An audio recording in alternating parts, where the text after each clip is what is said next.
السلام علیکم۔ ابن صفی کی شاہکار عمران سیریز سے ایک نئے کیس کی کہانی پیش خدمت ہے۔ اس کا نام ہے حماقت کا جال۔ روشی 4 بجے آفس سے نکلی۔ بس اسٹاپ تک پہنچنے کے لیے اسے کچھ دور پیدل چلنا پڑا۔ بس اسٹاپ کی بھیڑ کوئی نئی چیز نہیں تھی۔ روز گھر پہنچنے کے لیے اسے تقریباً آدھے گھنٹے وہیں کھڑے رہنا پڑتا تھا۔ آج کل وہ محکمہ خارجہ میں ٹائپسٹ تھی۔ یہ جاب اسے عمران نے دلوائی تھی۔ روشی کا قیام ان دنوں عمران کے فلیٹ میں تھا، لیکن عمران شاذ و نادر اس فلیٹ میں نظر آتا تھا۔ عمران نے اپنی نیم پلیٹ بھی وہاں سے ہٹوا دی تھی۔ روشی کا خیال تھا کہ عمران اس سے دور بھاگنے کی کوشش کرتا ہے۔ وجہ کچھ بھی ہو، روشی کو وہیں قیام کرنا پڑا، کیونکہ شہر میں کرائے کے مکان مشکل سے ملتے تھے اور کسی ہوٹل میں قیام ناممکن تھا، کیونکہ اسے جو تنخواہ مل رہی تھی وہ اتنی نہیں تھی کہ ہوٹل کے اخراجات برداشت کیے جا سکتے۔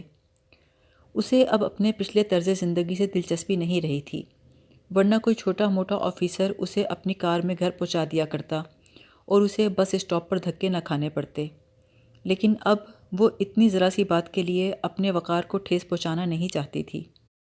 بس اسٹاپ پر آج معمول سے زیادہ بھیڑ تھی۔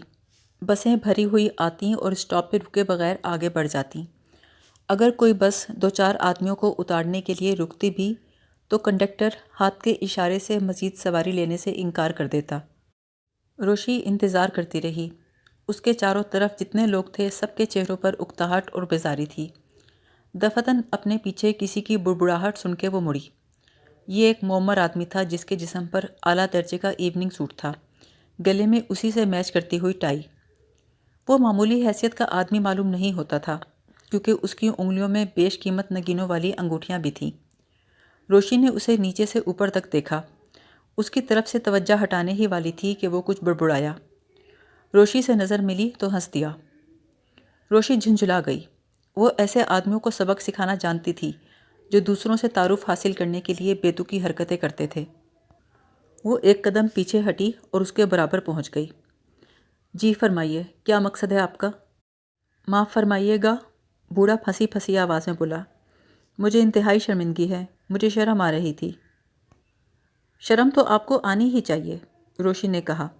کیا کبھی آئینے میں اپنی شکل دیکھی ہے؟ محترمہ معاف فرمائیے، آپ غلط سمجھی ہیں۔ کوئی صاحب بار بار میرے سر پہ چپت مار رہے ہیں۔ میں پیچھے مڑ کے دیکھنا نہیں چاہتا، پتہ نہیں لوگ کیا سمجھیں گے۔ روشی نے ذرا پیچھے ہٹ کر ادھر ادھر دیکھا۔ بوڑھے کے بیان کی تصدیق ہو گئی۔ پیچھے کھڑے ہوئے آدمیوں میں سے ایک کا ہاتھ بوڑھے کے سر کی طرف بڑھ رہا تھا۔ بوڑھے کو چپت کھاتے دیکھ کر کچھ لوگ ہنس پڑے۔ بوڑھا بھی منہ بناتا رہا، لیکن چپت مارنے والے کی طرف نہیں مڑا۔ روشی نے مڑ کر دیکھا۔ چپت مارنے والا بھی ایک معمر آدمی ہی تھا۔ وہ بھی ذی حیثیت اور ذی علم لگتا تھا۔ روشی کو اس حرکت پہ بڑی حیرت ہوئی، ساتھ ہی وہ چپت کھانے والے کو بھی حیرت سے دیکھ رہی تھی۔ کوئی اور ہوتا تو اس وقت خون کی ندیاں بہہ گئی ہوتیں، مگر یہ بوڑھا، شاید وہ سوچ رہا تھا کہ مڑ کر دیکھنے میں یا اس سے بات کرنے میں اس سے زیادہ بےزتی ہوگی۔ کتنا شریف آدمی ہے بیچارہ، روشی نے سوچا۔ اسے چپت مارنے والے پہ غصہ آ گیا۔ وہ آہستہ سے بولی، میں نے اس آدمی کو دیکھ لیا ہے۔ بوڑھا ہنس کر بولا، کوئی بات نہیں، مجھے غصہ نہیں کرنا ہے، احمقوں کو غصہ نہیں آتا۔ کیا مطلب؟ روشی نے حیرت سے کہا۔ انجمن کا ممبر بننے سے پہلے ہمیں عہد کرنا پڑتا ہے کہ غصہ نہیں آنے دیں گے۔ کیسی انجمن؟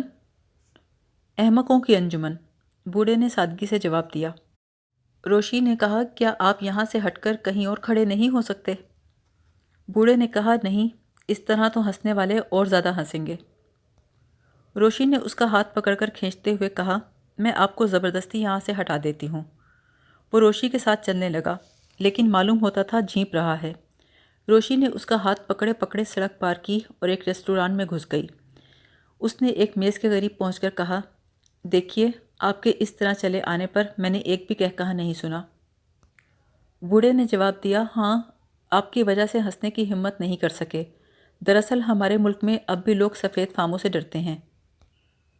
روشی بولی، مجھے اپنی انجمن کے متعلق کچھ بتائیے۔ میں ابھی حال میں ہی ممبر بنا ہوں، ویسے گھر پر انجمن کے بارے میں لٹریچر موجود ہے۔ اگر آپ دیکھنا چاہیں تو اپنا پتہ لکھوا دیجئے، بذریعہ ڈاک روانہ کر دوں گا۔ پھر بھی کچھ تو زبانی بتائیے۔ بس اتنا جان لیجئے ہم لوگ احمق ہیں۔ روشی ہنستے ہوئے بولی، چلیے مان لیا، احمق نہ ہوتے تو انجمن کا قیام کیسے عمل میں آتا؟ میرا خیال ہے وہ بھی انجمن کا کوئی پرانا ممبر ہوگا۔ کون؟ وہی جو میرے سر پہ چپتیں مار رہا تھا۔ کیوں؟ ممکن ہے وہ میرا امتحان لے رہا ہو۔ اکثر پرانے ممبر نئے ممبروں کو غصہ دلانے کی کوشش کرتے ہیں۔ ارے وہ نئے ممبران کو اس طرح سر عام ذلیل کرتے ہیں۔ دیکھیے آپ کا کسی پرانے ممبر سے سابقہ نہیں پڑا۔ یہ لوگ عزت اور ذلت دونوں سے بے نیاز ہوتے ہیں۔ ان دونوں باتوں کی ان کی نظروں میں کوئی وقت نہیں ہوتی۔ بڑی عجیب بات ہے، اور انجمن ہی عجیب ہے۔ بوڑھا کہنے لگا، ہم لوگوں کا خیال ہے کہ عقل مندی انسانیت کے لیے وبال بن گئی ہے۔ وہ کیسے؟ روشی نے اس سے پوچھا اور ساتھ ہی ویٹر کو اشارے سے بلا کر کافی لانے کے لیے کہا۔ پھر بوڑھے کی طرف متوجہ ہو گئی۔ بوڑھا کہہ رہا تھا، ایٹم بم اور ہائیڈروجن بم احمقوں کی ایجاد نہیں ہے۔ اوہ! روشی نے محسوس کیا وہ کسی کریک آدمی سے گفتگو نہیں کر رہی۔ وہ پلکیں جھپکاتے ہوئے بولی، تو کیا یہ فلسفیوں کی انجمن ہے؟ بوڑھے نے سنجیدگی سے جواب دیا، ہرگز نہیں۔ فلسفی ہی تو آدمیوں کو عقل مند بناتے ہیں۔ انجمن کے اغراض و مقاصد میں یہ بات شامل ہے کہ فلسفے کی کتابیں خرید خرید کر نظر آتش کر دی جائیں۔ واہ! یہ بھی عجیب ہے۔ کیا ایسا کرنے سے فلسفہ فنا ہو جائے گا؟ ہم تو احمق ٹھہرے، ان باتوں پہ غور کرنے لگیں تو عقل مند نہ کہلائیں۔ روشی مسکرائی، آپ مجھے قطعی احمق نہیں معلوم ہوتے، بلکہ فلسفی لگتے ہیں۔ کاش آپ فلسفی کہنے کی بجائے مجھے گالیاں دیتی۔ اوہ، تو فلسفی کہنا گالی سے بھی بدتر ہے۔ یقیناً۔ کیا آپ کی انجمن کا کوئی مرکز بھی ہے؟ جی ہاں، کیا آپ چلنا پسند کریں گی؟ ہم لوگ ہر شام وہاں اکٹھے ہوتے ہیں۔ وہاں ہم سے ہر طرح کی حماقتیں سرزد ہوتی ہیں۔ روشی کو اپنا احمق یاد آ گیا۔ وہ سوچنے لگی، اگر اس بات میں ذرا بھی سچائی ہوئی تو عمران کے لیے یہ انجمن بڑی پرکشش ہوگی۔ اس نے کہا، میں ضرور چلوں گی۔ مجھے علم نہیں تھا اس شہر میں کوئی ایسی دلچسپ انجمن بھی ہے۔ اتنی دیر میں کافی آ گئی۔ روشی نے بوڑھے کے لیے کافی انڈیلی، لیکن اس نے پیالی میں شکر نہیں ڈالنے دی۔ جب وہ پیالی میں دودھ ڈال چکی تو بوڑھے نے 2 چمچ نمک کے ڈالے اور اسے حل کرنے لگا۔ روشی اسے حیرت سے دیکھ رہی تھی۔ وہ سمجھی شاید اس سے غلطی ہوئی ہے، کیونکہ نمک کے ذرات شکر ہی کی طرح شفاف تھے۔ بوڑھے نے ایک گھونٹ لے کر برا سا منہ بنایا، لیکن کافی کو حلق سے اتار گیا۔ روشی نے ہنس کر کہا، آپ نے شاید غلطی سے نمک ملا لیا ہے۔ جی نہیں، دانستہ ملایا ہے، اس ملاقات کو یادگار بنانے کے لیے۔ میں کچھ سمجھی نہیں، روشی نے حیران ہو کر کہا۔ آپ میری محسن ہیں، میں آپ کو بھلانا نہیں چاہتا۔ اگر اس وقت آپ مجھے اپنے ساتھ نہ لاتی تو پتہ نہیں کتنی دیر تک میری درگت بنتی رہتی۔ وہ منہ بنا بنا کر کافی کے گھونٹ بھرتا رہا اور روشی ہنستی رہی۔ بوڑھے نے کافی ختم کرنے کے بعد رومال سے ہونٹ خشک کرتے ہوئے کہا، آج ہمارے ہاں ایک بہت بڑے احمق کی تقریر ہے۔ روشی کہنے لگی، آپ تو میرا اشتیاق بڑھا رہے ہیں۔ کافی ختم کرنے کے بعد وہ دونوں بس اسٹاپ پہنچے تو پہلے جتنی بھیڑ نہیں تھی۔ بوڑھا روشی کو لے کر 8ویں سڑک پر اترا۔ سڑک سے وہ ایک گلی میں مڑ کر کچھ دیر چلتے رہنے کے بعد ایک عمارت کے سامنے رک گئے۔ عمارت پر دارالاحمق کا بورڈ آویزاں تھا۔ دروازے پر ایک دربان موجود تھا۔ وہ دونوں عمارت میں داخل ہو گئے۔ یہ ایک طویل اور کشادہ راہداری تھی۔ دفتن ایک آواز سنائی دی، halt, who comes there? Friends, بوڑھے نے چیخ کر کہا۔ روشی کو بڑی ہنسی آئی۔ سامنے ایک سنجیدہ صورت آدمی فوجی وردی میں گدھے پر سوار نظر آیا۔ اس کے ہاتھوں میں لکڑی کی بندوق تھی۔ پاسورڈ پلیز، اس نے ان دونوں سے کہا۔ بوڑھے نے آگے بڑھ کر کہا، جھاپک۔ وہ آدمی گدھے سے کود کر راہ میں حائل ہو گیا۔ آپ اندر نہیں جا سکتے۔ اوہ، معاف کیجیے گا، میں آپ کے گدھے کو سلام کرنا بھول گیا تھا۔ بوڑھے نے جھک کر بڑے ادب سے گدھے کو سلام کیا اور گدھے سوار سے مصافحہ کرتا ہوا آگے بڑھ گیا۔ راہداری سے گزر کر وہ ہال میں پہنچے۔ یہاں روشی کو متعدد مرد اور عورتیں نظر آئیں۔ ان سے کوئی نہ کوئی حماقت سرزد ہو رہی تھی۔ ہال بہت بڑا تھا اور یہاں اس ڈھنگ سے میزیں اور کرسیاں لگائی گئی تھیں جیسے وہ کوئی کلب ہو۔ شفاف وردیوں میں کچھ ویٹرز ہاتھوں میں مشروبات کی کشتیاں اٹھائے ادھر ادھر آ جا رہے تھے۔ روشی کے ساتھی نے ایک میز کی طرف اشارہ کیا اور بیٹھ گیا۔ ان کے قریب والی میز کے گرد 3 آدمی بیٹھے ہوئے تھے۔ اتنے میں ایک ویٹر بل لے کر آیا۔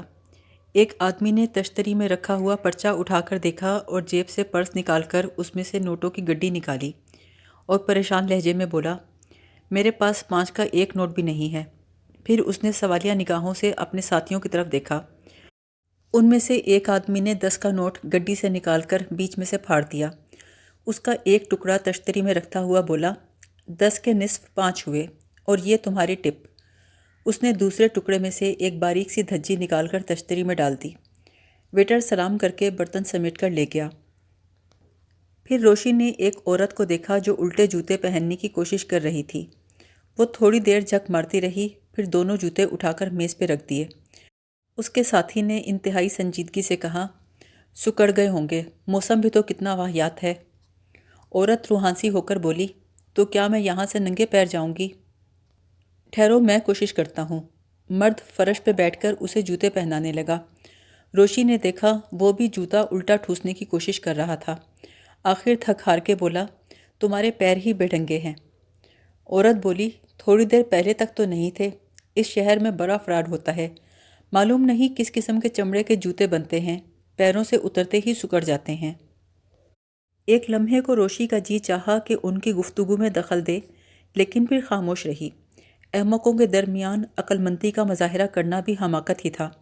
اس کا ساتھی خاموش بیٹھا تھا، اس کی توجہ اس طرف تھی بھی نہیں۔ دفتن روشی کو صدر دروازے میں ایک آدمی دکھائی دیا۔ وہ اپنے ساتھی کی طرف جھک کر بولی، دیکھیے یہی صاحب تھے جنہوں نے آپ کے سر پر چپتیں رسید کی تھیں۔ بوڑھے نے پلٹ کر دیکھا، اوہ شاکر صاحب، یہ تو کلب کے بہت پرانے ممبر ہیں۔ میں پہلے ہی سمجھ گیا تھا، یہ ضرور کوئی کلب کا پرانا ممبر ہوگا۔ تو کیا آپ کو ان پر اب بھی غصہ نہیں آ رہا؟ جی نہیں، قطعی نہیں۔ میں آپ کو کیسے سمجھاؤں، غصہ صرف عقل مندوں کو آتا ہے۔ پہلے میں بھی عقل مند تھا، آہستہ آہستہ بے وقوف بن رہا ہوں۔ مگر اس کا مقصد میری سمجھ میں نہیں آیا۔ بوڑھا کہنے لگا، مقصد آہستہ آہستہ سمجھ میں آتا ہے۔ ویسے ہمارے کوئی خاص مقاصد نہیں، اور مقاصد کے چکر میں عقل مند لوگ پڑتے ہیں۔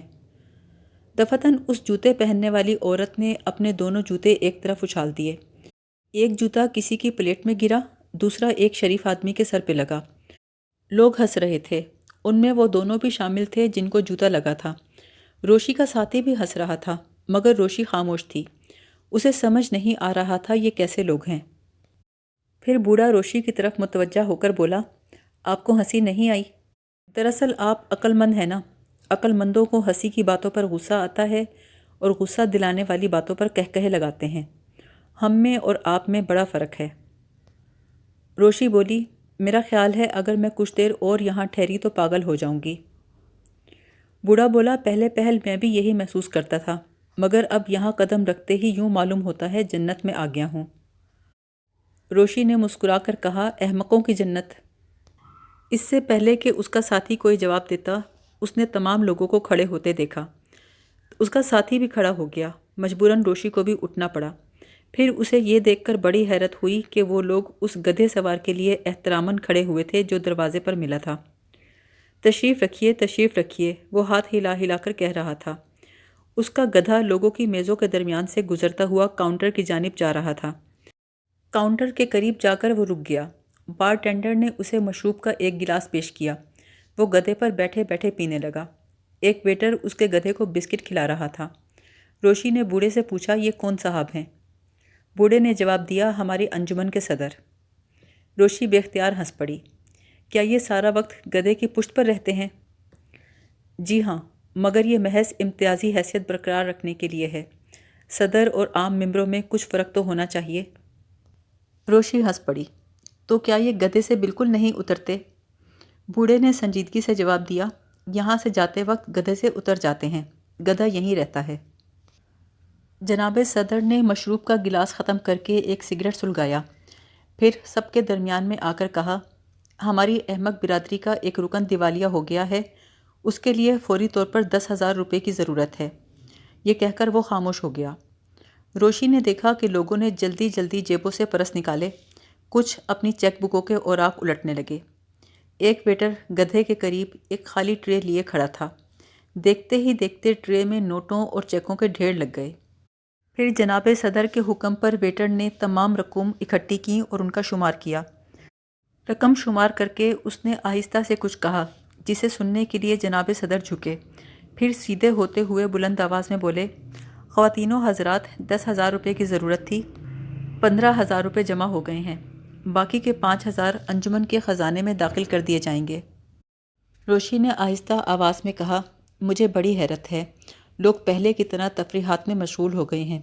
کسی نے یہ تک نہیں پوچھا کہ کلب کا دیوالیہ ممبر کون ہے جس کے لیے اتنی بڑی رقم درکار ہے۔ بوڑھا ہنستے ہوئے بولا، ہم احمق اتنی عقل کہاں سے لائیں؟ ہم تو اتنا جانتے ہیں کہ ہماری برادری کے ایک فرد پہ مصیبت پڑی ہے، ہمیں اس کی مدد کرنی چاہیے۔ جناب صدر کا خیال ہے باقی 5,000 انجمن کے فنڈ میں جمع کر دینے چاہیے۔ ہمیں اس پہ کیا اعتراض ہو سکتا ہے؟ وہ صدر ہیں، ہم سے زیادہ احمق ہوں گے۔ روشی حیرت سے آنکھیں پھاڑے بیٹھی تھی۔ بوڑھا کہہ رہا تھا، یہاں اکثر عقل مند لوگ بھی آ جاتے ہیں، کچھ ہی دنوں میں ہم سے استدعا کرتے ہیں کہ ہمیں بھی بے وقوف بنا دو۔ ان کو خوش آمدید کہا جاتا ہے۔ دارالاحمق کے دروازے ہر کسی کے لیے کھلے ہیں۔ روشی نے پوچھا، کیا میں بھی آسانی سے ممبر بن سکوں گی؟ بوڑھے نے جواب دیا، آسانی سے تو نہیں، پہلے آپ کو یہاں کچھ دن بطور مہمان آنا پڑے گا۔ جب آپ ہر پہلو سے انجمن کا جائزہ لے چکیں گی تب آپ کو ممبر بنایا جائے گا، تاکہ بعد میں آپ کو اپنے فیصلے پر پچھتانا نہ پڑے۔ ہو سکتا ہے آج آپ ممبر بن جائیں لیکن کل آپ کو افسوس ہو۔ میں سمجھ گئی، یعنی میں اتنی جلدی نہ کروں، پہلے اچھی طرح انجمن کو سمجھ لوں۔ اچھا، آپ کہہ رہے تھے کوئی صاحب تقریر کریں گے؟ جی ہو تو گئی تقریر۔ کہاں؟ ابھی جناب صدر نے تقریر ہی تو کی تھی۔ یہ تقریر تھی؟ دیکھیے، ہم لوگ احمق ہیں، ہم بہت زیادہ باتیں نہیں بناتے۔ زیادہ باتیں کرنا عقل مندوں کا کام ہے۔ انہیں اگر چندہ بھی مانگنا ہو تو زمین و آسمان کے کلابے ملا دیتے ہیں۔ میرے خدا، آپ سب تو فلسفی ہیں، روشی نے کہا۔ سب فلسفی، یہ بات آہستہ آہستہ سمجھ میں آتی ہے۔ روشی کچھ دیر بیٹھی رہی، پھر بوڑھے سے اجازت طلب کر کے اٹھ گئی۔ چلتے وقت یوں ہی شرارتاً اس نے جناب صدر کے گدھے کو جھک کے سلام کیا۔ جناب صدر نے ہاتھ اٹھا کر اسے دعا دی، خدا تمہیں بھی گدھے کی سواری نصیب کرے۔ واپس جاتے ہوئے وہ انجمن کے بارے میں ہی سوچ رہی تھی۔ وہ جتنا غور کرتی اسے اتنی ہی گہرائی نظر آتی۔ تقریباً 8 بجے وہ فلیٹ میں پہنچی۔ اسے توقع نہیں تھی کہ آج احمقوں کے شہنشاہ سے ملاقات ہو جائے گی۔ آج 3 مہینے بعد اس نے عمران کی شکل دیکھی تھی۔ اس نے اپنا بیگ میز پہ ڈالا اور کوٹ اتارنے لگی۔ تم کہاں تھے؟ عمران سر جھکائے ناخنوں سے میز کا پالش کھرچ رہا تھا۔ دیکھو، اگر تم میری وجہ سے یہاں رہنا پسند نہیں کرتے تو میں کہیں اور انتظام کر لوں گی۔ عمران نے آہستہ سے کہا، یہ بڑا اچھا خیال ہے، جہاں جاؤ میرا بھی انتظام کر لینا، کیونکہ میں اب سلیمان کی شکل دیکھنا نہیں چاہتا۔ یہ کمبخت مجھ سے بھی فراڈ کرنے لگا ہے۔ کیوں؟ یہ بیچارہ کیا کرتا ہے؟ اس سے زیادہ شریف اور ایماندار ملازم آج تک میری نظروں سے نہیں گزرا۔ تم خواہ اس کی طرفداری کر کے مجھے غصہ نہ دلاؤ۔ میں نے 1000 بار مردود سے کہا ہے کہ مجھے مونگ کی دال نہ کھلایا کر، لیکن مانتا ہی نہیں۔ عقل چوپٹ کر کے رکھ دی ہے اس نے۔ دوپہر کو پتہ نہیں کیا لے کر آیا تھا، پتلی چپاتیوں کی شکل کا، مگر وہ چپاتی کی طرح ڈھیلا ڈھالا نہیں تھا، دانتوں کے نیچے کڑکڑاتا تھا۔ ہاں یاد آیا، جھاپڑ۔ نہیں جناب، پاپڑ، سلیمان نے تصحیح کی۔ وہ دروازے میں کھڑا ان کی گفتگو سن رہا تھا۔ پاپڑ کے بچے؟ عمران مٹھیاں بھیج کے اٹھ کھڑا ہوا۔ مجھے پہلے کیوں نہیں بتایا کہ وہ مونگ کی دال سے بنائے جاتے ہیں؟ سلیمان بولا، مونگ کی دال کے پاپڑ تو بہت اچھے ہوتے ہیں۔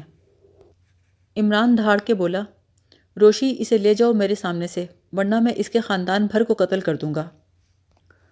روشی نے ہاتھ ہلا کر کہا، ختم کرو عمران، کہیں میں یہی برتاؤ تمہارے ساتھ نہ کر دوں۔ کیوں؟ کیا میں نے تمہیں مونگ کے پاپڑ کھلائے ہیں؟ عمران اس پہ الٹ پڑا۔ صاحب، آپ کچھ بھول رہے ہیں، سلیمان نے کہا۔ کیا بھول رہا ہوں؟ آج آپ کی خاموشی کا دن ہے، پچھلے 5 سال سے آپ منگل کے دن خاموش رہتے ہیں۔ اوہ! عمران نے ہونٹ پہ ہونٹ جما لیے۔ سنو، آج میں کچھ ایسے لوگوں سے مل کر آئی ہوں جو تم سے بھی زیادہ احمق ہیں۔ پھر روشی نے آج شام کی تمام تفصیلات بیان کر دیں۔ عمران خاموشی سے سنتا رہا۔ اس کے خاموش ہو جانے پر بھی کچھ نہ بولا۔ دفعتاً فون کی گھنٹی بجی۔ عمران نے ریسیور اٹھایا۔ ہلو، بلیک زیرو سر، کیا خبر ہے؟ وہ 3 آدمی ہیں جناب، ڈپٹی سیکرٹری کی پرسنل اسسٹنٹ مسز نعمانی ان کے ساتھ ہے۔ کیا وہ لوگ ابھی کلب میں ہی موجود ہیں؟ جی نہیں، اب وہ فگارو ہوٹل کے 15ویں کیبن میں ہیں۔ انہوں نے مسز نعمانی کو بہت پلا دی ہے۔ اوہ، تم وہیں ٹھہرو، میں آ رہا ہوں۔ اس دوران اگر وہ مسز نعمانی کو کہیں اور لے جائیں تو تم میرا انتظار نہیں کرو گے، ان کا پیچھا کرو گے، سمجھے؟ جی ہاں۔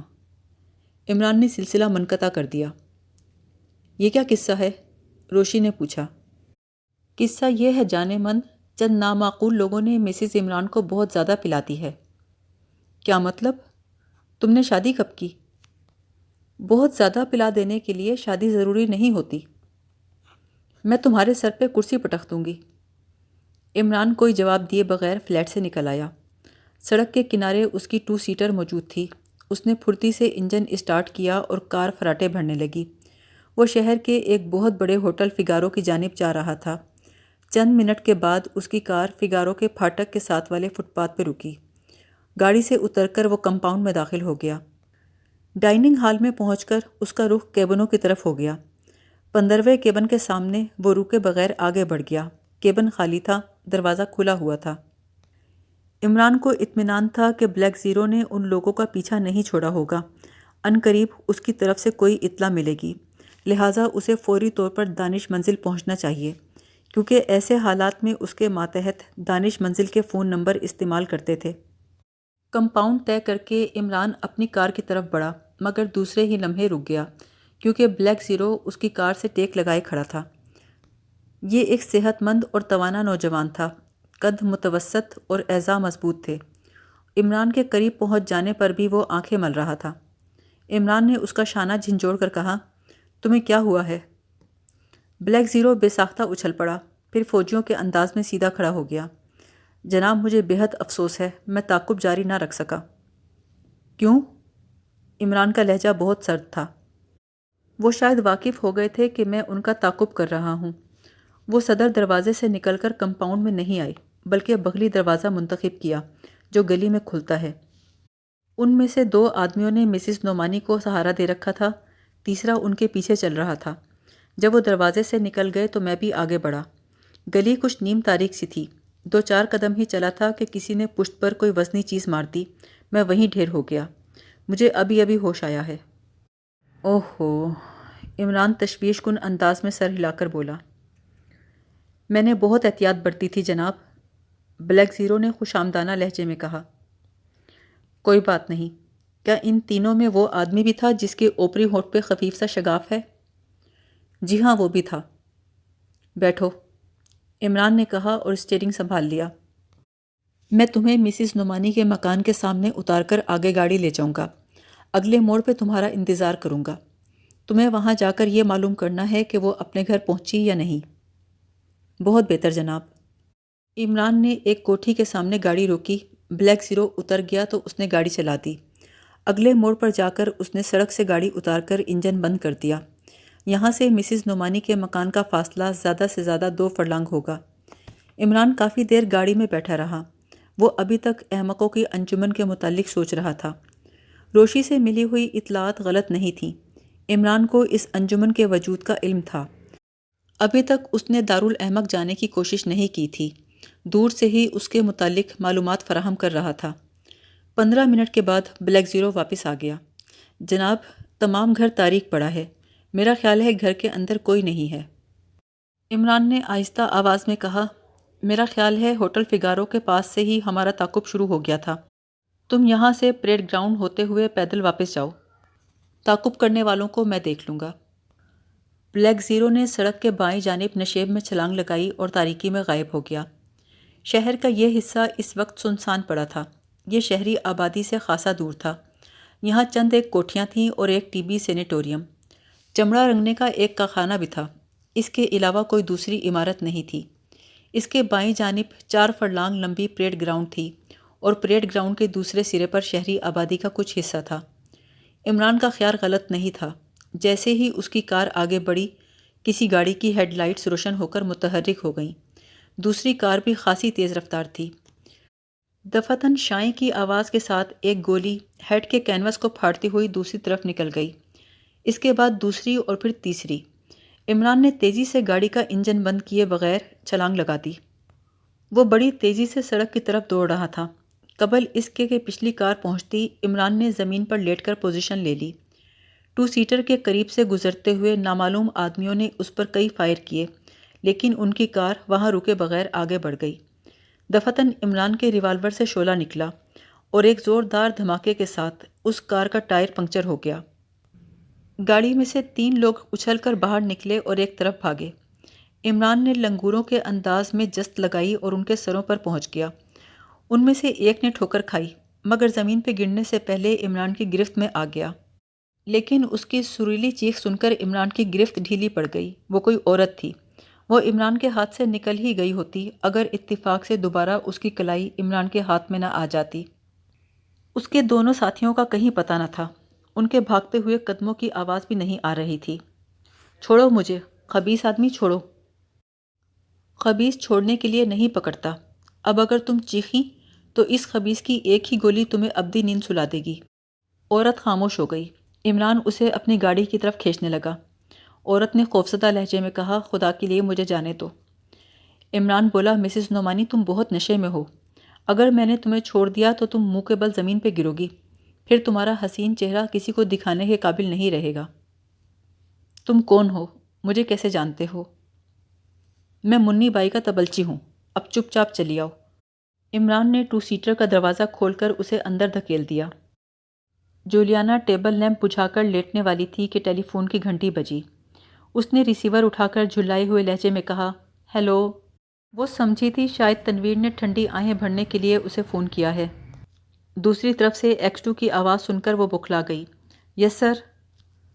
جولیا، ریڈ کراس روڈ پر سینیٹوریم کے قریب ایک کار کھڑی ہے۔ اس کا ایک ٹائر پھٹ گیا ہے۔ تنویر، خاور اور صفدر سے کہو کہ وہ معلوم کریں وہ کار کس کی ہے۔ اس کا نمبر نوٹ کریں، اسٹیئرنگ پر سے انگلیوں کے نشان تلاش کریں، اور تم مت جانا، اور ان لوگوں کو بھی سمجھا دینا کہ احتیاط برتیں۔ بہت بہتر جناب۔ جولیا نے صفدر اور خاور کے نمبر ڈائل کر کے X2 کا پیغام پہنچایا، مگر تنویر سے رابطہ قائم کرنے کو اس کا دل نہیں چاہتا تھا، مگر حکم حاکم مرگ مفاجات، اسے مجبوراً اس کے نمبر ڈائل کرنے پڑے۔ X2 کا پیغام سن کر تنویر بولا، خدا غارت کرے اس آدمی کو بھی چین نہیں ہے۔ سنو جولیا، کیا تم کبھی سنجیدگی سے غور نہیں کرو گی؟ کیوں ٹھکرا رہی ہو مجھے؟ میں تمہاری کوئی بات نہیں سن رہی۔ اچھی بات ہے، اب میں لکھ کے بھیجا کروں گا۔ جولیا نے مزید بکواس سے بچنے کے لیے سلسلہ منقطع کر دیا۔ تنویر اس کی جان کو آ گیا تھا۔ وہ جتنا عشق جتاتا، جولیا کو اس سے اتنی ہی نفرت محسوس ہوتی۔ اسے سمجھ نہیں آتا تھا کہ کون سی تدبیر اختیار کرے کہ تنویر کی بکواس نہ سننی پڑے۔ وہ کرسی پہ دراز ہو کر X2 کے متعلق سوچنے لگی۔ کیا وہ اسے تنویر کی بکواس سے بچا سکے گا؟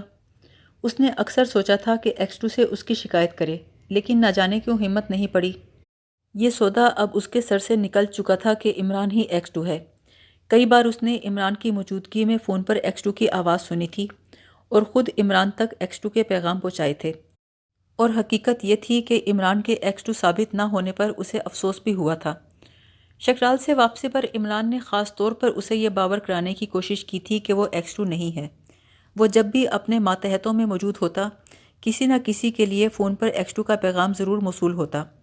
عمران کے پراسرار ماتحت بلیک زیرو کی آواز میں کال موصول ہوتی۔ اس نے X2 کے انداز میں بولنے کی مشق کر لی تھی۔ اس طریقے سے عمران اپنے باقی ماتحتوں کے شبہات رفع کرنے میں کامیاب ہوا تھا، ورنہ شکرال کے کیس کے دوران سبھی کو یقین ہو گیا تھا کہ X2 عمران کے علاوہ کوئی اور نہیں ہو سکتا۔ جولیا کو عمران کی بے نیازی پر بے حد غصہ آتا تھا۔ وہ جس قدر عمران سے قریب ہونے کی کوشش کرتی، عمران اتنا ہی اس سے دور بھاگتا۔ بعض اوقات جولیا دانت پیس کر رہ جاتی، اس کی آنکھوں میں آنسو تیرنے لگتے۔ عمران اس کی عشقیہ بوکھلاہٹوں کا مذاق اڑاتا اور کہتا، اخباری زبان کے مطابق اس وقت وہ غم و غصے کی تصویر بن کے رہ گئی ہے۔ اس وقت عمران دانش منزل کے ساؤنڈ پروف کمرے میں ٹہل رہا تھا۔ اس کے سامنے خوش شکل عورت آرام دہ کرسی پر نیم دراز تھی۔ اس کی عمر 30 سال سے زیادہ نہ تھی۔ متناسب الاعضاء ہونے کی بنا پر اس کی دلکشی میں اور اضافہ ہو گیا تھا۔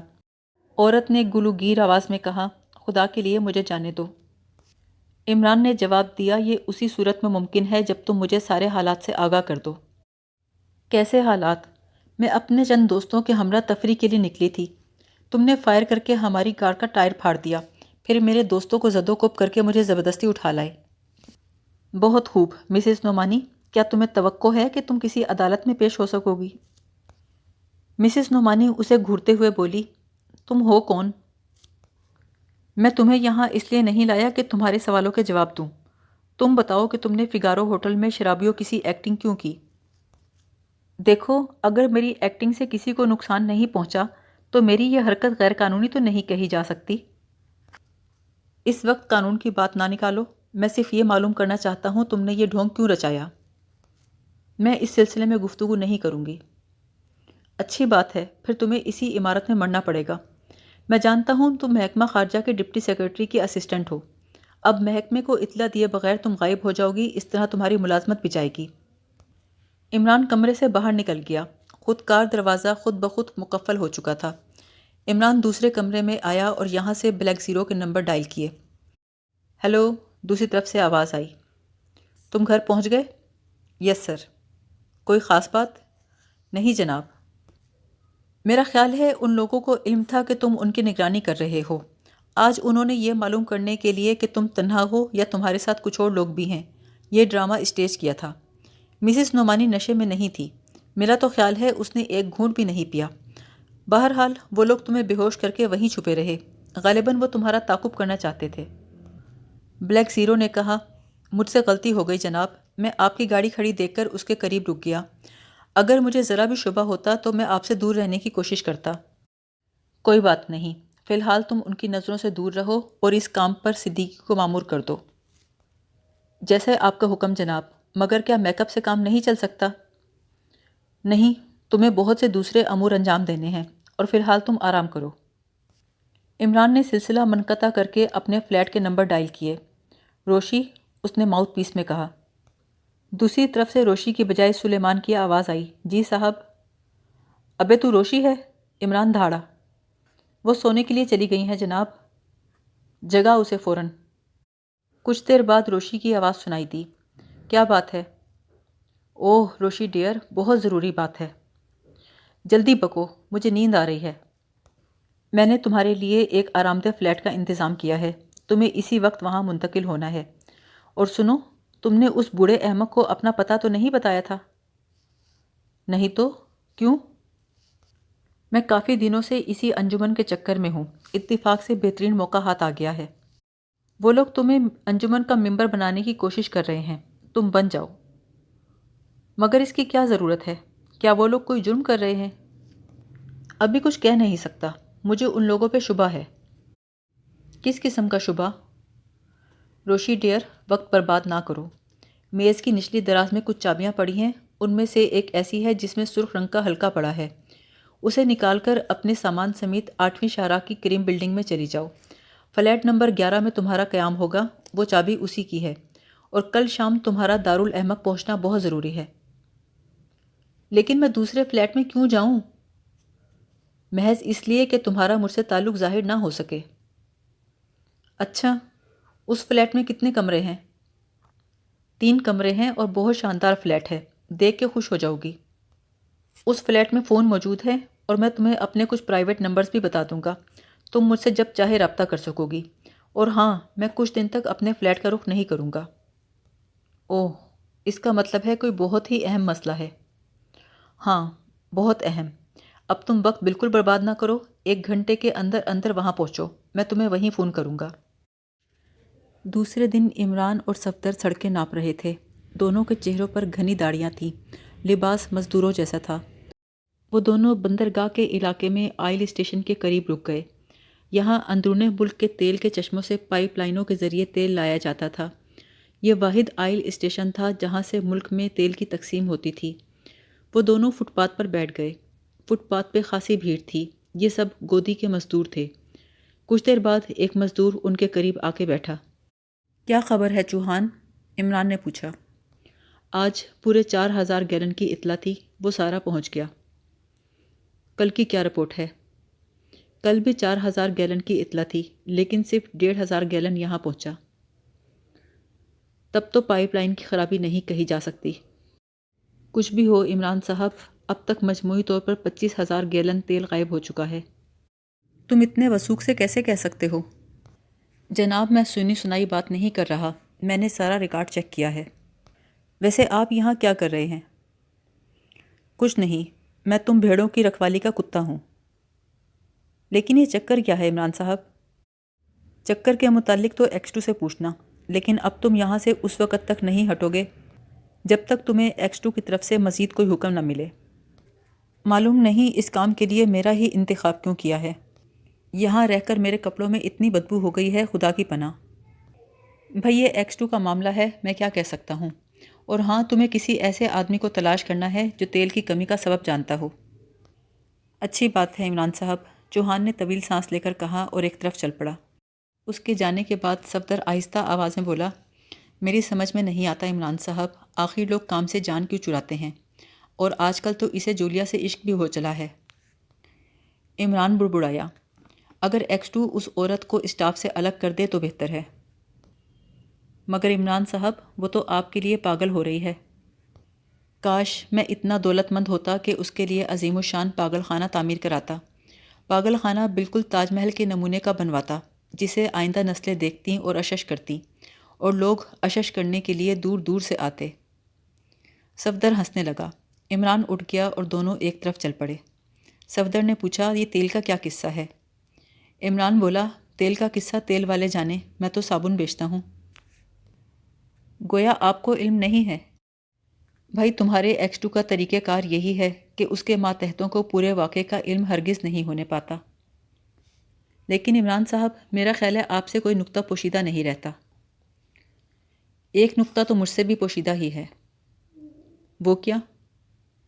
یہی کہ یہ X2 بکریوں کی طرح کیوں بولتا ہے؟ صفدر ہنسنے لگا۔ میرا خیال ہے وہ فون پر اپنی آواز بگاڑتے ہیں۔ خدا جانے، عمران نے لاپرواہی سے کہا اور ایک گندی گلی میں گھس پڑا۔ یہاں بہت بدبو تھی۔ صفدر نے ناک بند کر لی۔ عمران نے ٹوکا، یہ کیا اناڑی پن ہے؟ یہ نہ بھولو اس وقت تم ایک مزدور کے بھیس میں ہو جو انہی بدبوؤں میں جنم لیتا ہے اور انہی میں مر جاتا ہے۔ ناک سے ہاتھ ہٹاؤ۔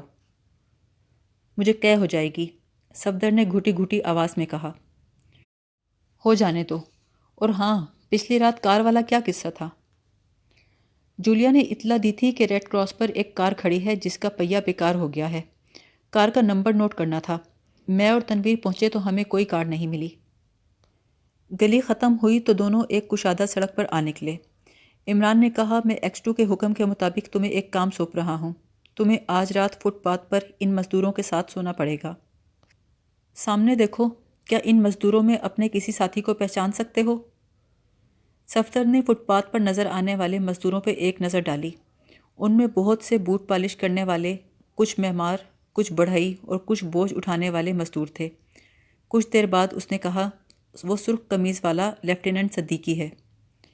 گڈ، تمہاری اس صلاحیت کی بنا پر X2 تم سے اہم ترین کام لینا چاہتا ہے۔ تم دیکھ ہی رہے ہو کہ اس کا میک اپ کتنا ناقص ہے۔ تم نے اسے پہلی ہی نظر میں پہچان لیا۔ صفدر اپنی تعریف پہ خوش ہو کر بولا، مگر کام کیا ہے؟ عمران نے سامنے والی عمارت کی طرف اشارہ کر کے کہا، یہاں ایک ایسا آدمی رہتا ہے جس کے اوپری ہونٹ پر بائیں طرف خفیف سا شگاف ہے۔ تمہیں اس پہ نظر رکھنی ہے اور یہ دیکھنا ہے کہ اس سے ملنے کس قسم کے آدمی آتے ہیں۔ جو بھی اطلاع ہو وقتاً فوقتاً جولیا کو فون کرتے رہنا۔ مزید ہدایات تمہیں اسی سے ملیں گی۔ عمران مسز نعمانی کو بہت ڈراتا دھمکاتا رہا، لیکن اس سے کچھ بھی معلوم نہ کر سکا۔ وہ کسی قیمت پر یہ بتانے کو تیار نہیں تھی کہ ان مشتبہ آدمیوں سے اس کے تعلقات کس قسم کے تھے۔ اگر وہ مرد ہوتی تو عمران اس پر تشدد کرنے سے گریز نہ کرتا، مگر وہ عورت تھی اور اس کا تعلق محکمہ خارجہ سے تھا۔ اس محکمے سے تعلق کی بنا پر عمران کو تشویش تھی۔ اگر وہ اس آدمی کے ساتھ نہ دیکھی جاتی جس کے اوپری ہونٹ پر خفیف سا شگاف تھا، تو شاید عمران اس کی طرف دھیان بھی نہ دیتا۔ اس آدمی پر عرصے سے عمران کی نظر تھی۔ وہ اسے ایک غیر ملکی جاسوس سمجھتا تھا۔ وہ کافی دیر غور کرتا رہا کہ مسز نعمانی کی زبان کس طرح کھلوائی جائے۔ آخر اس نے کہا، تم ایک عرضی لکھو کہ تمہیں 3 دن کی رخصت ملے۔ مسز نعمانی نے کہا، میں نہیں لکھوں گی تو تمہیں ملازمت سے برطرف کر دیا جائے گا۔ مجھے اس کی پرواہ نہیں ہے۔ ایک بار پھر سوچ لو، تمہارا اس طرح غائب ہونا ایک مجرمانہ فعل ہوگا، کیونکہ ان دنوں تم محکمے کے لیے اہم کام سر انجام دے رہی تھیں۔ اس کے کاغذات تمہاری تحویل میں ہیں۔ مسز نعمانی بری طرح چونکی۔ تمہیں کیسے معلوم؟ میں تو اس کے علاوہ بھی بہت کچھ جانتا ہوں۔ کیا اپنی پچھلی زندگی کے متعلق کچھ سننا چاہو گی؟ میرا خیال ہے اگر مسٹر نعمانی کو تمہاری پچھلی زندگی کے کچھ حالات معلوم ہو جائیں تو تمہیں کھڑے کھڑے طلاق دے دیں۔ مسز نعمانی کا چہرہ زرد پڑ گیا۔ آخر تم ہو کون؟ میں کالا چور ہوں۔ تم سے صرف اتنا معلوم کرنا چاہتا ہوں، وہ تینوں کون تھے؟ تم انہیں کب سے جانتی ہو اور ان سے جان پہچان کیسے ہوئی؟ میں نہیں بتاؤں گی۔ بہت اچھا، میں جا رہا ہوں۔ میری واپسی تقریباً 1 ہفتے بعد ہوگی۔ یہ سن لو، اس کمرے میں مہمانوں کے لیے صرف قیام کا انتظام ہے، طعام کا نہیں۔ سوچتا ہوں 1 ہفتے بھوکے پیاسی رہ کے تم کس حالت میں ملو گی۔ اچھا خیر، میں چلتا ہوں۔ عمران جانے کے لیے مڑا تو وہ کپ کپاتی آواز میں بولی، ٹھہرو۔ چلو ٹھہر گیا۔ میں احمقوں کی انجمن کی ممبر ہوں۔ دنیا میں بس اسی ایک انجمن کی کمی تھی، وہ یہاں کے لوگوں نے پوری کر دی۔ مسز نعمانی نے ناگوار لہجے میں کہا، جب تمہیں یقین ہی نہیں تو بتانے کا فائدہ؟ جن لوگوں کو اس انجمن کا علم نہیں ہے وہ مشکل سے ہی یقین کریں گے۔ میں یقین کروں یا نہ کروں، تم جو کچھ جانتی ہو کہو۔ تمہارے بیان کی تصدیق کے لیے میرے پاس ذرائع موجود ہیں۔ مسز نعمانی نے ہچکچاتے ہوئے کہا، وہ کھلنڈرے لوگوں کی انجمن ہے جو زبردستی احمق بن کر زندگی کو نئے سانچے میں ڈھالنے کی کوشش کر رہے ہیں۔ نہ انہیں غصہ آتا ہے، نہ وہ غم کو پاس پھٹکنے دیتے ہیں۔ نئے ممبروں کو اس سانچے میں ڈھالنے کے لیے انہیں محنت کرنی پڑتی ہے۔ پچھلی رات وہ شرم اور بے شرمی کا فرق مٹا رہے تھے۔ انہوں نے مجھ سے کہا کہ شرابیوں کسی ایکٹنگ کروں۔ مجھے اس تصور سے ہی گھن آ رہی تھی، لیکن کلب کے قوانین کے مطابق مجھے ان کے کہنے پہ عمل کرنا پڑا۔ عمران بولا، اس کے لیے تمہیں انجمن جوائن کرنے کی ضرورت نہیں تھی، تم تو پہلے ہی احمق ہو۔ مسز نعمانی کچھ دیر خاموش رہی، پھر بولی، اب سوچتی ہوں اگر وہ لوگ میری آزمائش ہی کر رہے تھے تو وہ دونوں بھاگ کیوں گئے؟ جس وقت انہوں نے تمہاری گاڑی پر فائرنگ کی تو میں نے وجہ پوچھی۔ وہ کہنے لگے تم بھی انجمن کے نئے ممبر ہو، لہٰذا تم پر نکلی پستول سے فائر کر کے دیکھیں گے کہ تمہیں غصہ آتا ہے یا نہیں۔ لیکن اب میں یہی سوچ رہی ہوں، اگر یہ محض آزمائش تھی تو وہ لوگ بھاگے کیوں؟ شاید آپ انجمن کے ممبر ہیں بھی نہیں۔ عمران نے اس کی بات بڑے غور سے سنی، پھر کہنے لگا، کیا انجمن کا صدر وہی تھا جس کے اوپری ہونٹ پر شگاف سا ہے؟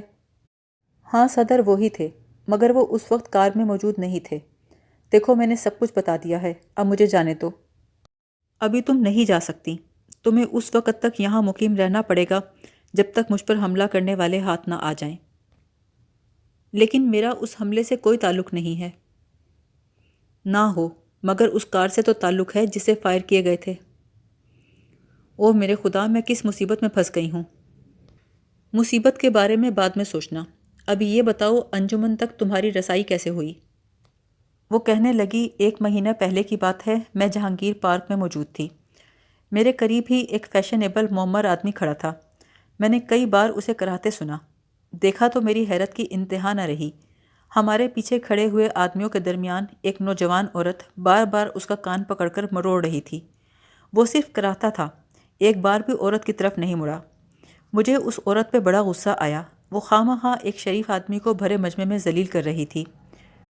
مسز نعمانی کی داستان روشی کی داستان سے بالکل مختلف نہیں تھی۔ وہ بھی روشی کے طریقے سے دارالاحمق جا پہنچی تھی۔ اس کے بیان کے مطابق وہ بوڑھا احمقوں کی انجمن کا نیا ممبر تھا اور ایک پرانی ممبر اس کے صبر و ضبط کا امتحان لے رہی تھی۔ جب وہ خاموش ہوئی تو عمران نے کہا، تمہارے لیے بہتر یہی ہے کہ تم فی الحال یہیں قیام کرو، ورنہ ہو سکتا ہے وہ تمہارے سلسلے میں کوئی عقل مندی کر بیٹھیں۔ کیا مطلب؟ وہ لوگ تمہیں قتل کر سکتے ہیں۔ نہیں، ہاں، زندہ رہنے کی صورت میں عام لوگوں کو ان کا علم ہو جائے گا۔ مسز نعمانی نے اپنے خشک ہونٹوں پر زبان پھیری۔ آخر ان لوگوں نے آپ پہ فائر کیوں کیے؟ عمران اس کی آنکھوں میں دیکھتے ہوئے بولا، تم خود بتاؤ ایسا کیوں ہوا ہوگا؟ مسز نعمانی آہستہ سے بولی، میرا قیاس ہے آپ کوئی سرکاری جاسوس ہیں اور احمقوں کی انجمن دراصل مجرموں کا کوئی گروہ ہے۔ چلو اس سے یہ تو پتہ چلا کہ تم بالکل ہی احمق نہیں ہو۔ مجھے بتائیے میں کیا کروں؟ اگر وہ لوگ مجرم ہیں تو انہوں نے مجھے اپنے جال میں پھانسنے کی کوشش کیوں کی اور ابھی تک مجھے ان کی ذات سے کوئی نقصان بھی نہیں پہنچا؟ ممکن ہے وہ کسی دوسری طرح سے فائدہ اٹھانا چاہتے ہوں۔ کیا تم اپنے محکمے کی خبریں ان تک تو نہیں پہنچاتی؟ ہرگز نہیں۔ انہوں نے آج تک مجھ سے یہ بھی نہیں پوچھا کہ میں کرتی کیا ہوں، کہاں رہتی ہوں، میرے مشاغل کیا ہیں۔ خیر جو کچھ بھی ہو، فی الحال تم وہی کرو گی جو میں کہوں گا۔ دوسری صبح اخبارات میں مسز نعمانی کے متعلق ایک سنسنی خیز خبر شائع ہوئی۔ اس کی پراسرار گمشدگی پر محکمہ خارجہ نے تشویش ظاہر کی تھی اور اعلان کیا تھا کہ مسز نعمانی کا پتہ بتانے والے کو 5,000 روپے انعام دیے جائیں گے۔ چند اخبارات میں یہ بھی لکھا تھا کہ مسز نعمانی کی تحویل میں بعض اہم کاغذات تھے۔ ان کا خیال تھا کہ وہ کاغذات ہی اس کی گمشدگی کا باعث بنے ہیں۔ یہ تمام خبریں عمران کے ایما پر شائع ہوئی تھیں۔ معلوم نہیں ان خبروں کے ذریعے وہ کس کو چونکانا چاہتا تھا۔ اس نے وہ رات دانش منزل کے ایک کمرے میں بسر کی، وہیں سے جولیانو کو فون کیا۔ وہ یہ معلوم کرنا چاہتا تھا کہ صفدر کی طرف سے کوئی پیغام ملا یا نہیں۔ دوسری طرف سے جولیا نے بتایا کہ صفدر کا فون نہیں آیا۔ یہ تیل کا کیا قصہ ہے جناب؟ عمران نے X2 کی بھرائی ہوئی آواز میں کہا، اندرون ملک سے جو تیل آئل اسٹیشن کے لیے بھیجا جاتا ہے اس کی مقدار پوری نہیں پہنچتی۔ ہو سکتا ہے آئل فیلڈ میں کوئی شرارت ہو رہی ہو۔ تم دیکھ رہی ہو کہ آج کی دنیا 2 کیمپوں میں بٹ گئی ہے۔ ایک کیمپ کے جاسوس دوسرے کیمپ میں گھسنے کی کوشش کرتے ہیں تاکہ اس کی جڑیں کھوکھلی کر سکیں۔ ہمارے تیل کا مسئلہ بھی مخالف کیمپ کے جاسوسوں کی توجہ اپنی جانب مبذول کرا سکتا ہے۔ دراصل ان دنوں ہم ایک معاہدے کے تحت اپنا تیل ایک دوست ملک کو دے رہے ہیں۔ اب تم خود سوچو کہ معاملات کیا ہوں گے۔ مجھے یقین ہے مخالف کیمپ کے جاسوس اس میں حارج ہونے کے لیے ایڑی چوٹی کا زور لگا رہے ہیں۔ اوہ، یہ تو بہت تشویش کی بات ہے جناب۔ کیا ہم لوگ اپنی تمام تر توجہ آئل فیلڈ کی طرف لگائیں؟ فی الحال اس کی ضرورت نہیں ہے۔ محکمہ سراغ رسانی کے بہترین دماغ وہاں چھان بین کر رہے ہیں۔ ہمارا آدمی وہاں موجود ہے۔ کون سر؟ سارجنٹ نعمانی۔ وہ بڑی خوش اسلوبی سے اپنے فرائض انجام دے رہا ہے۔ ابھی تک اس نے جو اطلاعات پہنچائی ہیں وہ میرے نظریے کی تائید کرتی ہیں۔ وہاں محکمے کے اندر ہی کچھ مشتبہ لوگ موجود ہیں۔ یہ تفصیل بتانے کے بعد عمران نے سلسلہ منقطع کر دیا۔ اسے صفدر کے متعلق تشویش تھی، کہیں وہ کسی حادثے کا شکار نہ ہو گیا ہو، کیونکہ وہ جن لوگوں کی نگرانی پر مقرر کیا گیا تھا وہ بہت چالاک تھے۔ ان کی چالاکی کا جیتا جاگتا ثبوت خود عمران کی گاڑی تھی جس میں 3 سوراخ ہو چکے تھے۔ اس نے دانش منزل سے نکل کر ٹیکسی لی اور اسی طرف روانہ ہو گیا جہاں پچھلے دن صفدر کو چھوڑا تھا۔ اس کے ذہن میں بیک وقت 3 داستانیں الجھ رہی تھیں، روشی کی داستان، مسز نعمانی کی داستان اور ایک آدمی جس کے اوپری ہونٹ پر خفیف سا شگاف تھا۔ وہ کوئی معمولی آدمی نہیں تھا، لہٰذا اس کے خلاف کافی ثبوت مہیا کیے بغیر عمران کوئی کارروائی نہیں کر سکتا تھا۔ شہر میں اس کے بہت سے کارخانے تھے، اس کی اعلیٰ حکام تک پہنچ تھی۔ وہ دعوتوں اور پارٹیوں میں بے تحاشا پیسے لٹاتا تھا، اکثر تقریبات میں سربراہ مملکت تک کو مدعو کرتا تھا، مگر احمقوں کی انجمن کا خرنشین صدر بنا ہوا تھا۔ یہی بات عمران کے لیے حیرت انگیز تھی۔ آخر اس انجمن کا مقصد کیا تھا؟ اس نے منزل مقصود سے کافی فاصلے پر ٹیکسی چھوڑ دی اور پیدل چل پڑا۔ عمارت کے سامنے والے فٹ پاتھ پر اس نے نظر دوڑائی، صفدر کہیں دکھائی نہ دیا۔ جس کوٹھی کے سامنے عمران کھڑا تھا اس کے پھاٹک پر لگی ہوئی نیم پلیٹ اسے منہ چڑھا رہی تھی۔ لکھا تھا AH رنگون والا۔ اس آدمی کے متعلق مشہور تھا کہ دوسری جنگ عظیم کے زمانے میں برما سے بھاگ کر آیا تھا۔ آہستہ آہستہ اس کا کاروبار یہاں پھیلتا گیا۔ جب آیا تھا تو اس کی جیبیں خالی تھیں، مگر حیرت انگیز طور پر مالدار ہوتا گیا۔ کروڑوں کا کاروبار چھوڑ کر بھاگا تھا، لیکن خوش قسمتی اس کا تعاقب کرتی رہی۔ وہ کچھ ہی عرصے کنگال رہا، اس کے بعد دولت نے اس کا گھر دیکھ لیا۔ عمران کچھ دیر کھڑا سوچتا رہا کہ صفدر کو کہاں تلاش کرے۔ یقیناً وہ کسی جنجال میں پھنس گیا تھا یا پھر شہر میں تھا ہی نہیں، ورنہ اسے X2 کے احکامات کے مطابق ہر دوسرے تیسرے گھنٹے جولیا کو رپورٹ دینی چاہیے تھی۔ اس نے سارا دن صفدر کی تلاش میں گزار دیا اور اپنے ماتحتوں کو بھی ہدایت دی۔ رات 9 بجے کے قریب جولیا کا فون آیا۔ سر، نعمانی آپ سے رابطہ کرنا چاہتا ہے۔ میرا خیال ہے اس کے پاس صفدر کے بارے میں کوئی رپورٹ ہے۔ عمران نے X2 کے لہجے میں کہا، مگر نعمانی تو آئل فیلڈ میں ہے۔ جی سر، اس کا کہنا ہے کہ اس نے دن بھر کئی بار آپ سے ٹرانسمیٹر پہ رابطہ کرنے کی کوشش کی لیکن رابطہ نہیں ہو سکا۔ آخر اس نے ریلوے اسٹیشن جا کر ٹرنک کال کی۔ عمران دانش منزل کے ایک خاص کمرے میں گیا جہاں ٹرانسمیٹر پر سارجنٹ نعمانی سے رابطہ ہو سکتا تھا۔ اس ٹرانسمیٹر کی آواز صرف اسی ساخت کا ٹرانسمیٹر کیچ کر سکتا تھا، کسی دوسرے ٹرانسمیٹر پر اس کے سن لیے جانے کا احتمال نہیں تھا۔ کچھ دیر بعد سارجنٹ نعمانی کی آواز سنائی دی، جناب میں بیمار ہو گیا تھا، بدقت تمام ریلوے اسٹیشن سے جولیا کو فون کیا۔ میرے پاس 2 اہم اطلاعات ہیں۔ اول تو یہ کہ آج سے 6 ماہ قبل پائپ لائن خراب ہوئی تھی، اس کی درستگی کے لیے AS رنگون والا نامی آدمی کو ٹھیکہ دیا گیا تھا۔ دوسری اطلاع یہ ہے کہ آج صفدر AS رنگون والا کا تعاقب کرتا ہوا یہاں پہنچا ہے۔ ویری گڈ نعمانی، دونوں خبریں شاندار ہیں۔ رنگون والا اب وہاں کس سلسلے میں گیا ہے؟ عمران نے X2 کی آواز میں کہا۔ جناب، غالباً اسے پھر سے پائپ لائن کی درستگی کے لیے ٹھیکہ دیا جائے گا۔ اوہ، تو ان کی دانست میں یہ پائپ لائن کی خرابی ہے؟ کیا پوری پائپ لائن کی کھدائی کی تجویز زیر غور ہے؟ نہیں جناب، پوری لائن تو 300 میل لمبی ہے۔ چیف انجینئر کا خیال ہے کہ خرابی اسی حلقے میں ہو سکتی ہے جس کی مرمت 6 ماہ قبل بھی کرائی گئی تھی۔ بہت اچھے نعمانی، تم بہت قاعدے سے کام کر رہے ہو۔ اچھا، میں تمہاری مدد کے لیے صفدر کو وہیں چھوڑتا ہوں۔ اسے کہو کہ رنگون والا کے ساتھ شہر واپس نہ آئے، اور دیکھو پائپ لائن کی درستگی کے لیے کھدائی کا کام شروع ہونے سے 1 دن پہلے مجھے اطلاع کر دینا۔ بہت بہتر جناب۔ اوور اینڈ آل، عمران نے کہا اور ٹرانسمیٹر بند کر دیا، پھر فون پر روشی کے نمبر ڈائل کیے۔ عمران کی آواز سن کر روشی نے چھوٹتے ہی کہا، تم مجھے بتاتے کیوں نہیں یہ کیا چکر ہے؟ چکر یہ ہے کہ میں اس انجمن کو فنا کرنا چاہتا ہوں۔ کیوں؟ میری موجودگی میں کوئی دوسرا اس کا صدر نہیں ہو سکتا۔ روشی بے ساختہ ہنس پڑی۔ صدر صاحب نے تو 3 ماہ کی چھٹی لے لی ہے۔ آج نائب صدر کی خرنشینی کا جشن منایا گیا تھا۔ مجلس عاملہ کے اراکین کا خیال ہے کہ 3 ماہ کے بعد صدر صاحب استعفیٰ دے دیں گے۔ اور عمران، ایک سنسنی خیز خبر بھی ہے۔ میں نے اندازہ لگایا ہے کہ خواتین ممبروں میں زیادہ تر محکمہ خارجہ سے تعلق رکھنے والیاں ہیں۔ گڈ روشی، یہ کام کی بات بتائی تم نے، مگر میں کچھ سمجھی نہیں، مجھے کچھ تو بتاؤ۔ اگر کچھ بتا دیا تو تم اپنے رویے میں بے ساختگی نہ رکھ سکو گی۔ اب تم کوشش کرو تمہیں جلد از جلد ممبر بنا لیا جائے۔ میں کل سے وہاں نہیں جاؤں گی، اور اس وقت تک نہیں جاؤں گی جب تک تم مجھے اس کے مقصد سے آگاہ نہ کرو۔ نہیں روشی، تم ایسا نہیں کر سکتی۔ ممبر تمہیں ہر حال میں بننا ہے۔ دیکھو، میں تم سے کوئی بات نہیں چھپاتا، لیکن ابھی نہ پوچھو، کھیل بگڑ جائے گا۔ تم مل کب رہے ہو؟ انجمن کا خاتمہ کرنے کے بعد۔ روشی جن لوگوں سے سابقہ پڑا ہے بہت چالاک ہیں۔ اگر کہیں راہ میں اتفاقاً مجھ سے ملاقات ہو بھی جائے تو اجنبیوں کی طرح میرے پاس سے گزر جانا۔ اچھا عمران، سنو، وہاں ایک عجیب و غریب احمق میری نظروں سے گزرا۔ میں تو اس کی طاقت دیکھ کے لرز گئی۔ اس نے نائب صدر کی خرنشینی کے بعد انہیں گدھے سمیت اٹھا لیا اور 2 منٹ اٹھائے کھڑا رہا۔ اسے چھوڑو روشی، یہ بتاؤ صدر نے 3 ماہ کی چھٹی کیوں لی ہے؟ روشی نے ہنستے ہوئے کہا، بڑا دلچسپ قصہ ہے۔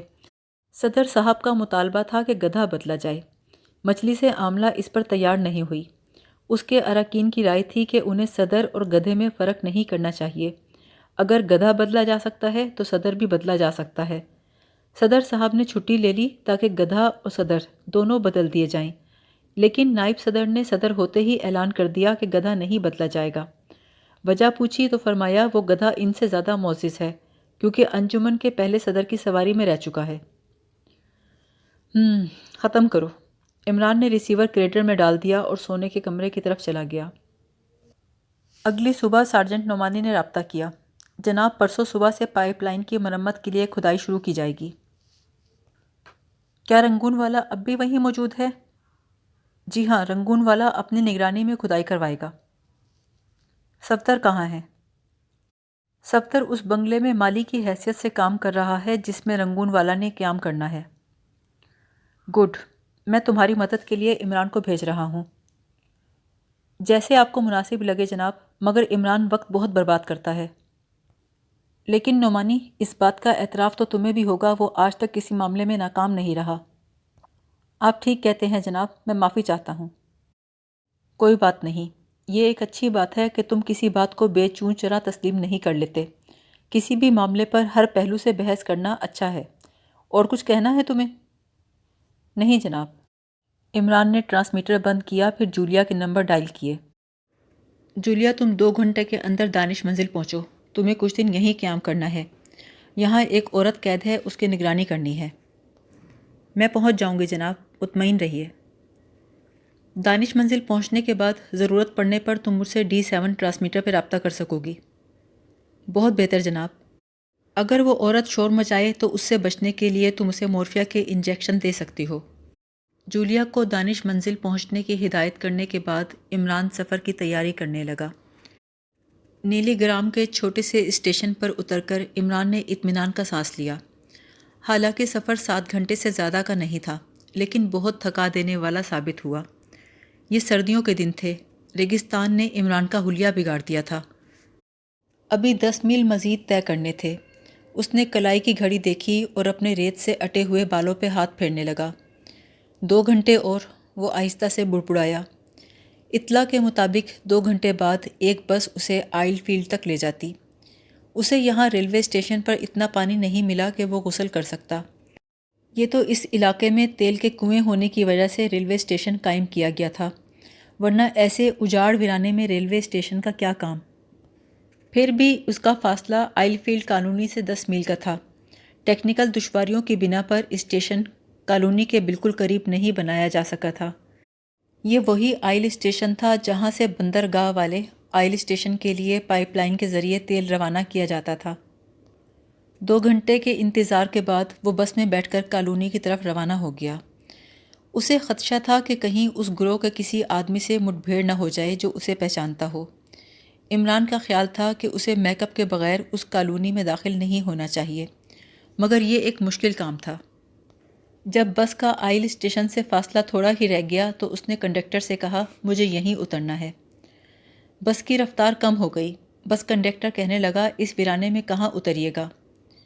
عمران نے کہا، اس تالاب کے کنارے میرے دادا جان کی قبر ہے، فاتحہ کروں گا۔ کنڈکٹر نے جواب دیا، مگر یہاں سے آگے آنے کے لیے آپ کو دوبارہ بس نہیں ملے گی۔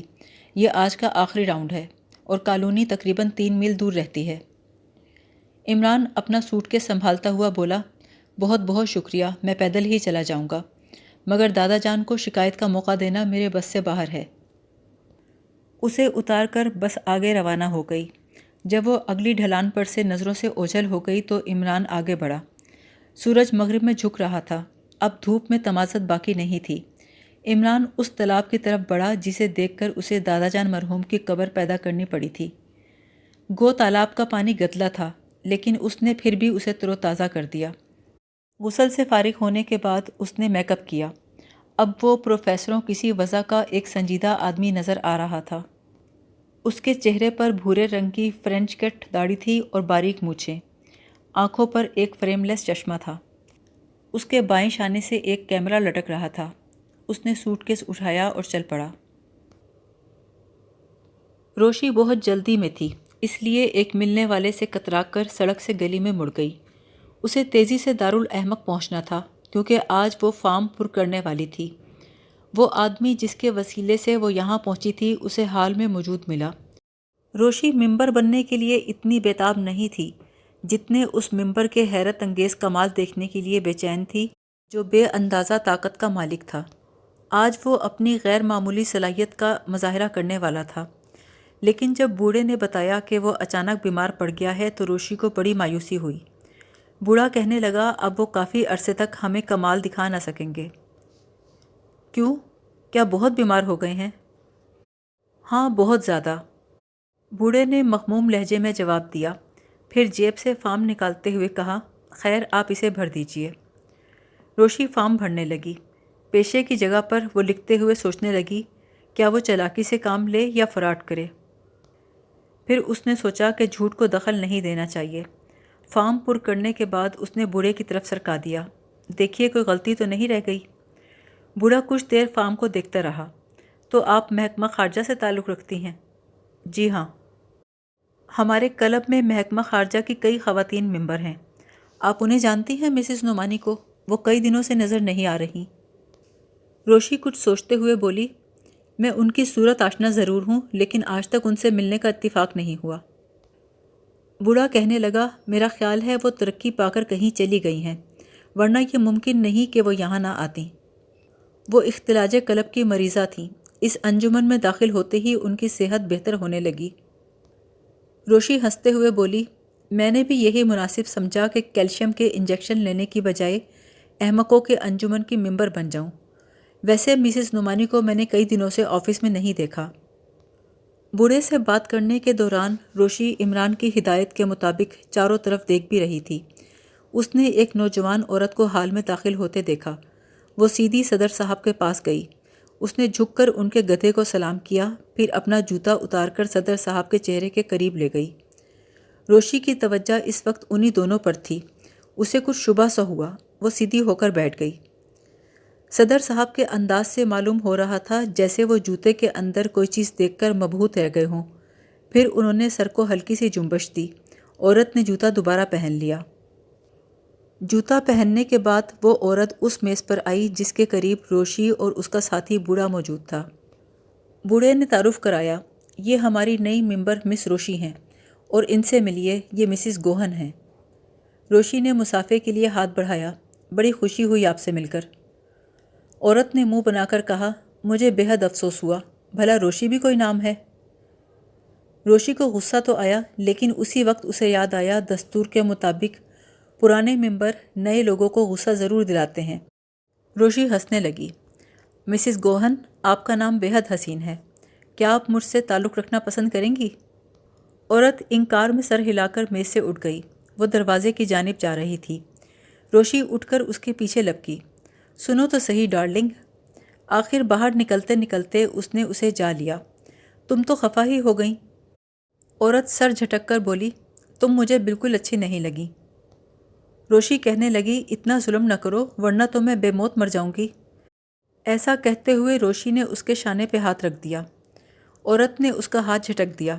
تم بڑی بے وفا معلوم ہوتی ہو۔ روشی نے اس کا ہاتھ دوبارہ پکڑ لیا۔ میں تمہیں اپنے گھر لے کے چلوں گی ڈارلنگ۔ نہیں، میں ہرگز نہیں جاؤں گی۔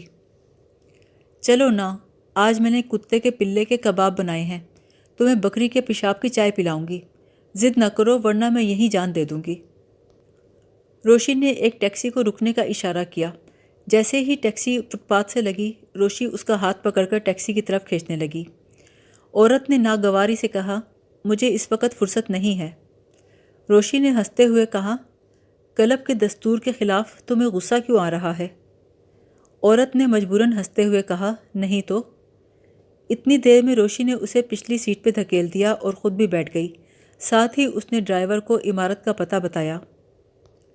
ٹیکسی چل پڑی تو مسز گوہن کہنے لگی، میں سچ کہتی ہوں، مجھے ایک بہت ضروری کام تھا۔ روشی نے جواب دیا، احمقوں کو اس بات کی پرواہ نہیں کرنی چاہیے کہ کوئی کام کتنی دیر سے ہوتا ہے۔ مسز گوہن خاموش ہو گئی۔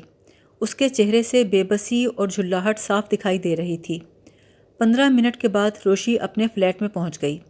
دروازہ مقفل کرنے کے بعد اس نے مسز گوہن سے کہا، اب براہ کرم جوتے اتار دو۔ کیا مطلب؟ وہ اسے گھورنے لگی۔ مطلب یہ کہ بعض اوقات احمق بھی دور کی کوڑی لاتے ہیں۔ تمہارا دماغ ٹھیک ہے؟ او نو ڈیئر، تمہیں پھر غصہ آ رہا ہے، روشی چڑھانے والے انداز میں بولی۔ اگر تم جوتے نہیں اتارو گی تو مجھے تشدد کرنا پڑے گا۔ اگر تم غول و پاڑا مچاؤ گی تو میں پڑوسیوں سے کہہ دوں گی تم میری بہن ہو اور تمہارے دماغ میں فطور ہے۔ دیکھو تم بھی میری طرح ایک یورپین ہو، پڑوسیوں کو فوراً یقین آ جائے گا۔ مسز گوہن نے اپنا ہاتھ پرس میں ڈالا۔ روشی نے بڑی پھرتی سے اس کا ہاتھ پکڑ لیا۔ میں جانتی ہوں مسز گوہن، اس میں تمہارا پستول ہوگا، لیکن تم خواہ وقت ضائع کر رہی ہو، بس سیدھی طرح جوتے اتار دو۔ مسز گوہن دانت پیستے ہوئے بولی، لگتا ہے تمہاری شامت آئی ہے۔ روشی ہنسی، یہ تو بہت بری بات ہے، تم انجمن کے نام پہ دھبا لگا رہی ہو۔ مسز گوہن اس پہ جھپٹ پڑی، انجمن کی بچی، میں تجھے زندہ نہیں چھوڑوں گی۔ روشی اس کے لیے پہلے ہی تیار تھی۔ اس نے الٹا ہاتھ اس کے منہ پہ رسید کیا۔ وہ عورت دیوار سے جا ٹکرائی، پھر پلٹ کے جھپٹی۔